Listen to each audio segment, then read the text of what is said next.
So great to see you. Sanbanani Dumalang, hello, the African Echo, where we're bringing you the voices of South Africans. And today it's a very wonderful day, and welcome back to the podcast. My name is Portia. Today's podcast is less of an interview and more of a return. I'm talking to a brother and a friend and someone who's doing a very important work in a community. His name is Wayne Jean Pierre, and is the heart behind the app. Maybe you don't know it, but today we're giving you that's very important information. The app is called Clear Me. It's how people clear their criminal records, but what he really does is how people breathe again. Well, Wayne, thank you so much for your time. Welcome to the African Echo podcast. Thanks for the opportunity, Portia. It's wonderful to speak to you again. I mean, spoken in 2023, but today we're just going to revisit the work that you do, and we look into what I mean, you're doing a very important work in the community because the expungement of criminal record, it's one of the topics that is sacred. I tried to speak earlier this year to the Department of Justice. They gave me an opportunity to interview them, but they never had the time to sit down with me and we have this conversation with them. So we are here today and we are speaking about this important app and the work that you do. But let's start with who ClearMe is for. And when do you think about people you have had and you've helped in the past? What faces come in your mind? Uh, Portia, I think when one looks at people that we service, and especially the majority of people that we service are people that are coming from poor, disadvantaged communities that Right. have faced some kind of socioeconomic challenges before, and because of those, they've then come in conflict with the law. Mm. So in some of our communities, we find that some offenses are offenses that are more social inclined, Okay. and in those same offenses in other communities might seem like real criminal offenses. Right. And so when I think of some of the people, I mean, to deal with a mother that had gone through trying times and had children to fend for and feed for, and went and stood on the side of the road. I'm taking this, I'm selling my body to feed my children, then gets picked up and charged for loitering, Right.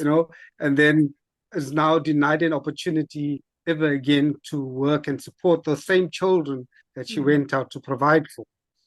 So it's really sometimes we look at criminals that hardened persons who, by the way, have been hardened by the socioeconomic challenges that they face. And we Mm. all face them, but we deal with them differently. That we have to acknowledge. But I think more importantly is that those people that have gone through those different processes through the state, being criminalized, deserve a second chance in life. Mm. I think there's many people. I've got a personal friend of mine that had gone through losing his mother. That was enough trauma for him. He then went through a divorce. That was even further trauma. He was stuck in the bottle. He was drinking. He got caught for drunken driving. That further impacted his life. Later years, he then had the opportunity to adopt a child that was left with his family because his sister-in-law had passed away. But when it came for time for adoption, he wasn't able to adopt the child because, Mm. during his trying times, he had a criminal record for drunken driving. So it really deals with people sometimes that have gone through challenges, have paid their dues to society and to the state, and then need a second chance in life In life, to yeah. be able to contribute positively moving forward. Well, when people often um think about or assume a criminal record is equals to just criminal behavior. But you know the stories, you are in the hearts behind the stories. And if you can just tell me, Wayne, what are some of the unseen truths behind the scenes? You've just made a very important reference, an example of a mother story. But what are some of the stories and unseen truths behind the cases?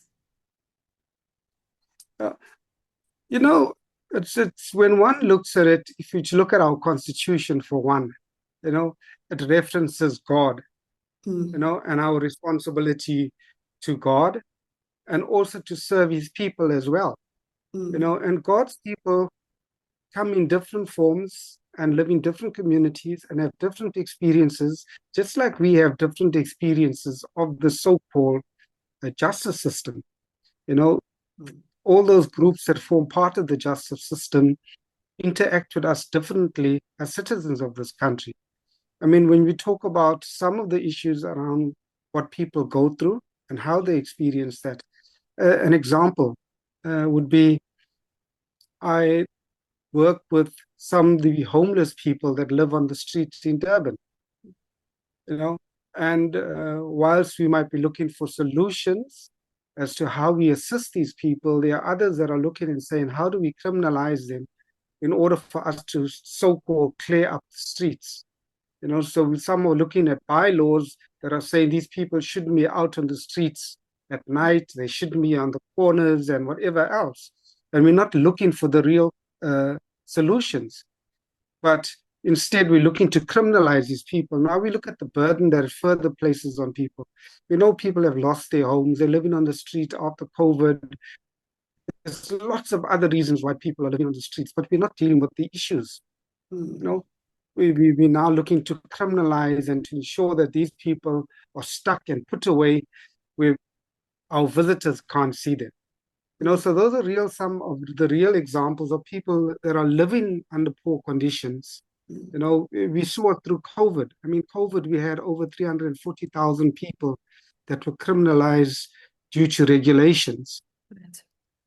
You know, those people are now sitting with criminal records, and if they go for a job interview and do a biometric scan, will come up that they have a criminal record.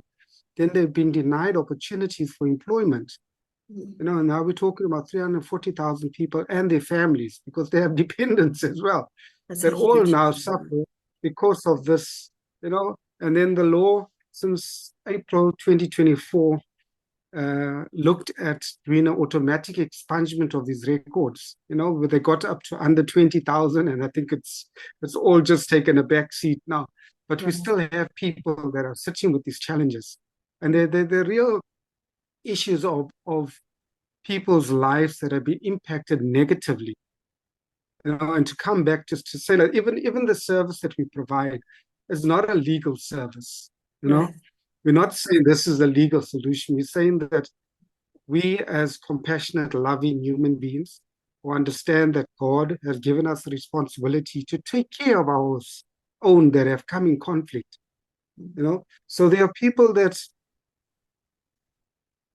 be it their fault, others that have come in conflict with the law. It's not important.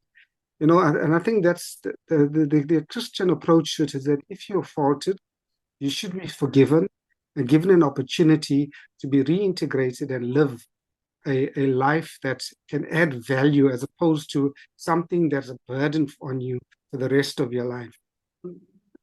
Hey, that is important. And you just touched on a very important conversation because I do know that the city is looking to put people away from the streets of Durban.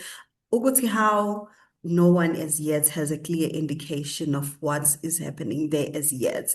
But let's take this back. I remember once when we spoke last in 2023, you referenced something like when a person is getting their record cleared, it's felt like a victory. What does this mean to you as Wayne? I think it's important for those victories, because that victory for anybody and not just for myself is about taking that yoke off your back.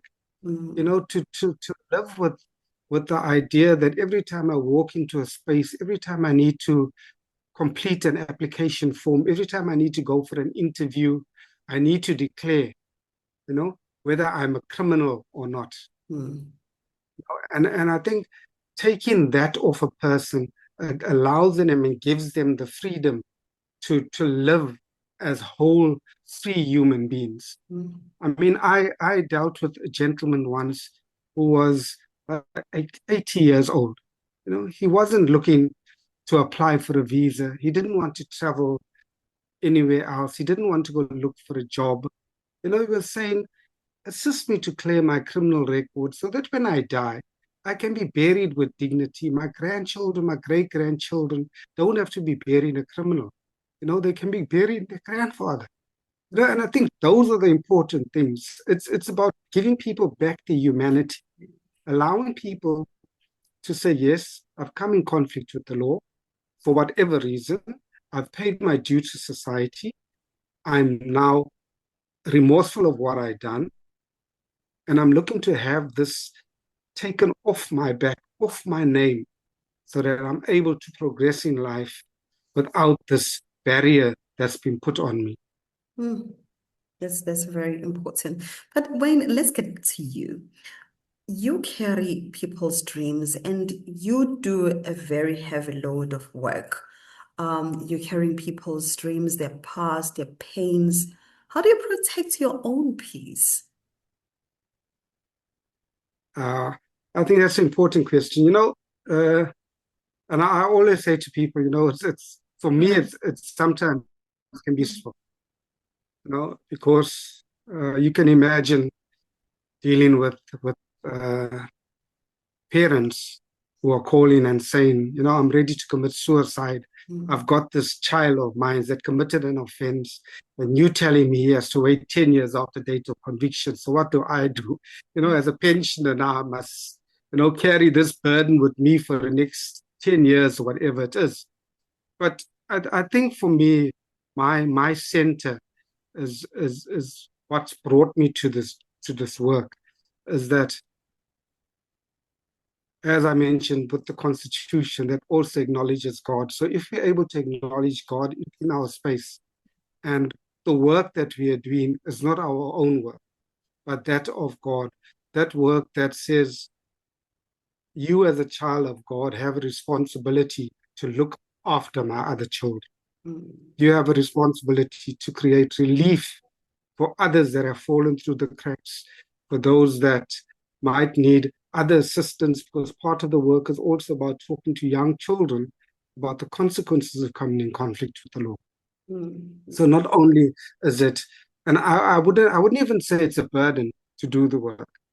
It's a privilege, and it's something that I wouldn't do uh, anything else beside doing what I'm doing now, because Yeah. this is what I'm really passionate about.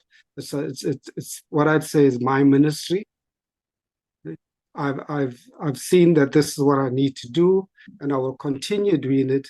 It does come with its heavy-heartedness sometimes, and having to deal with parents, especially that cry out because there's nothing they can do to assist their children, and I can understand their hopelessness and helplessness. But unfortunately, we can only do what That's is much. allowed in terms of the law. Mm. Right. Well, So, for a person who's just joining us for the first time, Mr. Wayne, let's just look back a bit. Um, how does the Clear Me app assist them? Or maybe let me just phrase it this way. Um, we know that the expungement process is very well known in South Africa, very slow and complex. How does your app simplify this journey for an ordinary person in South Africa? okay, so I think for most of us, uh, well, I'm saying most of us with respect, okay, Yeah, we have a challenge when it comes to being literate. right. Okay, so some of us might not be literate, and some of us might be legally illiterate. Okay, so we might be able to read and write, but not understand legal documents, Mm, okay, which is another challenge on its own. So Right. what the app is able to do is the app is simple. Okay? It allows us and it guides us through the process. So Right. it will ask us a series of questions that relate more to the dates that we were when we committed the offense, our date of conviction, and our birth dates. Then takes that, it allows us to check whether we were adults when we committed the offense, Mm. and then takes us to the Criminal Procedures Act that deals with adult offenders, or if we were children, juveniles under the age of 18, and whether it then takes us to the Child Justice Act. Mm. Okay. And then it allows us to check whether we qualify to apply to have our criminal record removed.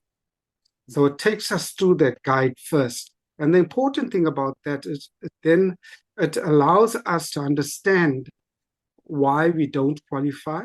Mm. And if we do qualify, what are the following or next processes to follow?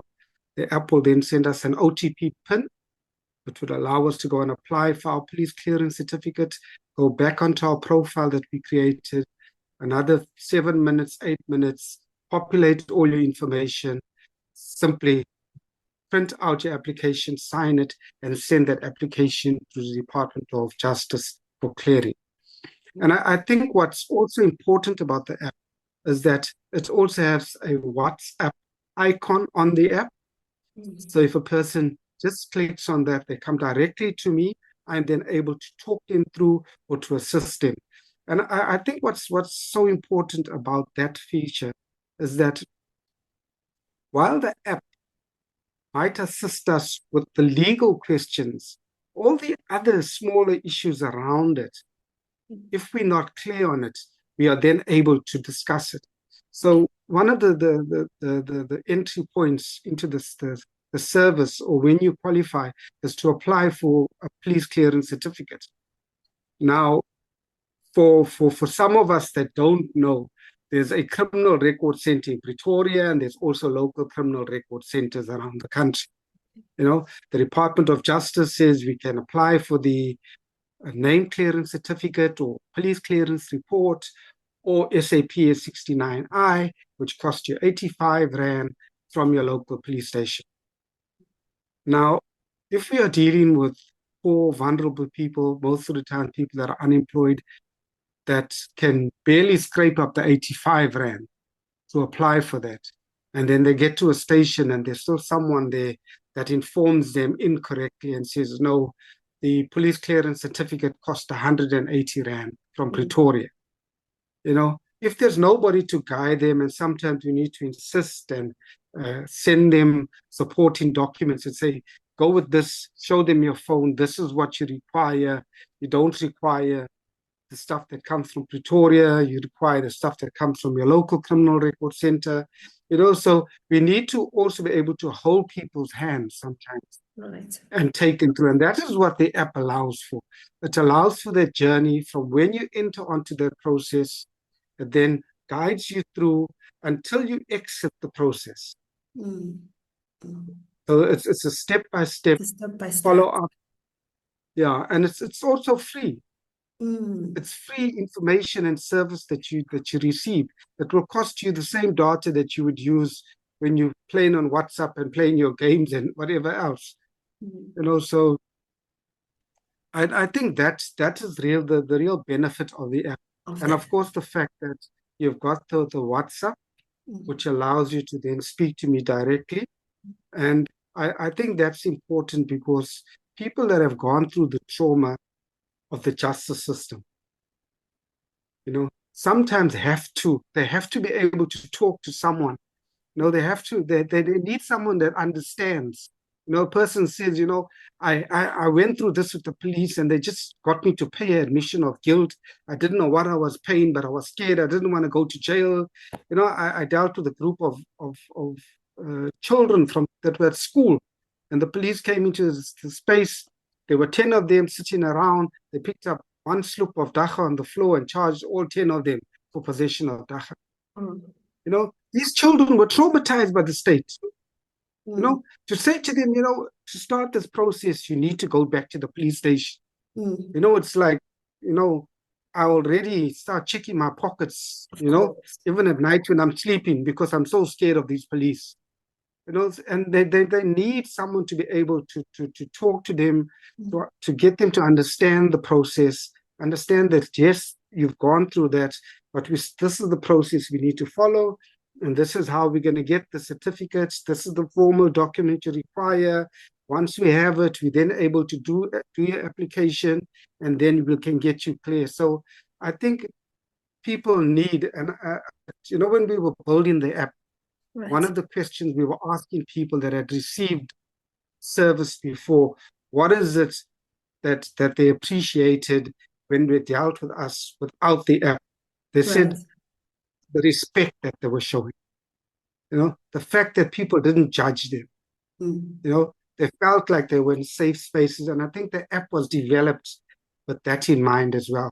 So that people visiting the app come in there, they're not asked to disclose their names, they're not asked to disclose their ID numbers. Right.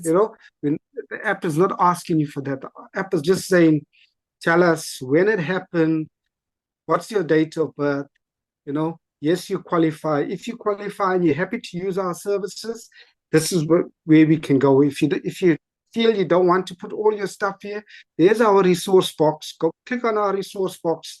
Your application is J744E. Print that application or just download that file, put in all your information, and nobody else will see it.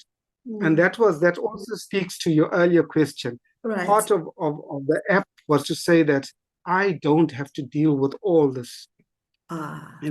I don't have to know that Jack down the road got caught for shoplifting and Peter down the road got caught for, that's not my business. Right. The app allows us, those people, to have their own privacy. So the person with an app, Mm. anybody that Right. has the app, and it's free, it's available. You can just Google Clear Me app and you see it will come up. It will have a logo like that. Right. You can click onto the app and you can deal with it. So even if you go home to the family Mm. and you're sitting at a family function, never mind where you are, in Timbuktu or wherever else in the country or anywhere in the world, because the app now has reached all shores. But Right. anytime you've got over 10 countries, South Africans living abroad in over 10 countries that are clicking on the app and checking how they can be assisted as well. Yeah. So again, it's about everybody having access to it. Mm. And you can imagine, Portia, the app is in English. So Ah. you speak English and a vernac. So Right. you go home during December or whatever, and you sit with people that are speaking the other 10 official languages, Mm. and you can say, well, I've got the app. Tell me, let me put it in here. Let's see, you qualify, Then you did. and you You can get get the assisted. assistance. Mm. So part of our development work has been happening also with libraries, and we Mm. start with them some bluesy libraries. That's a very So interesting part, of course. Yes. yeah, I wanted to hear so, more about the community work that you also, the outreach and the partnership that you are involved in. This is very, very important as well. yeah. So important, like Adam saying, with them some doozy libraries. Right. We know that the librarians all speak, read, write English, Mm. which the app is developing. All right. Right. They all serve different communities. They have a different vernacular. So now we have librarians that are trained, that have got free computers and free internet services in those communities, that can then say to these communities, if you have these challenges, you can report at the library and somebody will assist you. See? And I think that is the important work. Because remember, the app wasn't developed to give Wayne extra work. Mm. The app was developed so to empower and capacitate communities around the country Mm. to do this work. A guy coming to church should be able to say, Pastor, I got this problem, I can't get a job. Pastor should Mm. be able to say, well, talk to the secretary. The secretary knows how to use that app, Mm. you know, and you don't speak English, but it's fine. And sometimes people would say, but can't we just translate the app into other languages? I said, yeah, but 30 years after democracy, we haven't translated the law into different languages. It's very difficult to do. And your police clearance certificate you get, from be it Pretoria or local criminal record center, it's not coming in isiZulu or any of the other languages. It's coming in English, and I've seen some Afrikaans, I think, from the guys down in Western Cape. So there's that development that has to happen. And you were talking about other work. I mean, the other day I was at the Dennis Hurley stores. So it's a street store that they had every year where they assist the people that are unhoused in the city of Durban. And you have like over 1,000 people coming there in one day, one morning. People coming through to get services. And we've been setting up for the past few years now there as well, where we able then to assist those people that have these challenges. And the great relationship there, it's the program is actually through the Dennis Hurley Center and the Grace Church. And the Dennis Hurley Center said, well, you consult with people that need the assistance and they don't have the 85 rand to start the process. They come to our office and we'll ensure that we'll pay for those costs to ensure that people get the assistance. Right. And sometimes I've noticed, like from the times that we've been going, some people are coming back every year to hear the same story, but they're coming to talk to you because they want somebody to listen. To listen, yeah. They want to be able to say, I met a guy the other day. It was so interesting because he says, through the justice system, I went to court 3 times and the complainant didn't pitch. On the 4th time, the complainant didn't pitch. I also didn't pitch, but they then put out a order for me to be arrested. I'm not a criminal. I was scared to go to prison. So I left my house with my family and I went to live on the streets of Durban. I now live unhoused, sleeping on the streets because the justice system dealt with me incorrectly. So it's really about reaching out to those communities as well of people, and we're in organized spaces as well. And I think that's so important. When we're able to deal with people in organized spaces, it means that more people can be assisted, through already spaces that are there. I mean, I had some discussion, I think a year back, with some other pastor that says, we've got like 600 churches. Tell us about it. Let's see how we can assist. At the end of the day, we are all one. If one hurts, we all hurt. We're part of one body. And I think that's the important thing when it comes to. I like that your work is not just to offer the app, but it's also part of restoring and also healing. Because when a person comes to you and just to share their experience, you listen to them, and this is beautiful. But as we just are about to conclude, Wayne, because we can go on and on, even tomorrow we'll be still talking about this. It's a very important information and conversation. But when you are on your own and you close your eyes, what do you want Clear Me to become for the nation? I think Clear Me, to start with, Clear Me is but a tool. It's just a tool that we developed that would, if people and communities are capacitated with this tool, they're able then to provide an exit for people that have entered to the system and have a challenge of getting out. The other thing is, for some of us, when you work in the space over here, and I've been doing this now, I think like 16 years or so, some of the things seem like people should know it, but the reality is people are not aware of how to get assistance. They also, unfortunately in our country, there's everybody that's looking to make a buck on everything. So even if you pitch up at a police station, and I've had this before, and I'm not ditching all police officers, but you'll get people that will say, I went to the police station and the police are saying, I must give them so much, they can fast track this and fast track that. I don't have the money. So, but I think for me, the important thing is, how do we get this tool out there, and also for it to be provided in a humane way? Right. We can provide all services, but if that service is not provided with with with with our God in mind, Mm. then it's a service that doesn't really encourage people to come forward. As I said, people have already been traumatized through the system. Mm. They, I dealt with a woman. I must tell you this. I dealt with a woman that said to me, uh, "I was living in your area. I found out about the assistance, but I was scared to come over."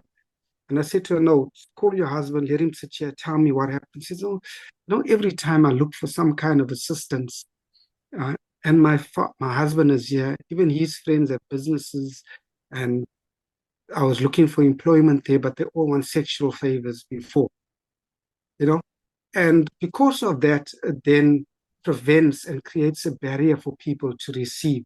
Right. So you can't. A person might say, "Yes, I can offer you some kind of relief in a job, but Mm. for you to get that job, you're going to need to sleep with me or whatever else." So it's a service that comes with conditions that shouldn't be there, Mm. you know, and are criminal themselves. Mm. So it's about the service that can be offered, Right. as I said, with God in mind, with an open heart, be able to give people and let them take the benefit, and however they want to take and do with that benefit after. Let that be their blessing, and let them take that blessing and use it wherever they feel fit. You see, Ah. and I think that's the important thing. Like people say to me, we need to pay you for this and for that and the other, and how much is it going to cost? And I say, if I charged you 520 Rand, well, that's nothing. I can pay for it. I said, okay, but now this is my plan. I want you to pay it back 10 Rand a week. Can you buy extra loaf of bread for 10 Rand and give it to your neighbor once a week for a year? Mm. That is your payback. You've paid back, you showed love, you make an extra lunch back. Give Mm. it to your son to take to school and share with the person that doesn't have. Teach them how to share. And that is our responsibility as children of God, Mm. to assist others. And through this program, to assist others to grow, to be able to learn how to pay it forward. Mm. So I think for me, this is really, as I say, just a tool, but a tool that has to be delivered in Mm. the right context. Right. Because even I know this tool is used by some legal people that are getting people through the door and saying it's going to cost you 5,000 Rand, go on to you know, Ah. put in all the information, generate the application form and say, well, here's the thing, 5,000 Rand, we done your application for you. Mm. It's as simple as that. But the impact of that on people's lives is different That's what is from when you important. receive it through the service. Yeah. Wow. Because a person receiving this says, I receive and I must give. Mm. Wow. So I think that is the difference. That is, whoa, Wayne, this is blowing my mind because it talks to what as South Africans we've been taught into is talk to Ubuntu into us. And you actually practice it every day. And for that, thank you so much, Wayne. Thank you so much for this gentle and very generous conversation. And you're reminding us that the redemption is a right, not just a Sure. reward, but you also are in the center of ensuring that the communities that have not been freed, they are able to sleep peacefully every day. Yeah. Sure. Yeah, thank you so much for that. So have a lovely and a blessed day. I don't know, but I'm just in the stage where I'm saying there are still people out there that are still ensuring that people are getting assistance for absolutely free, and that's from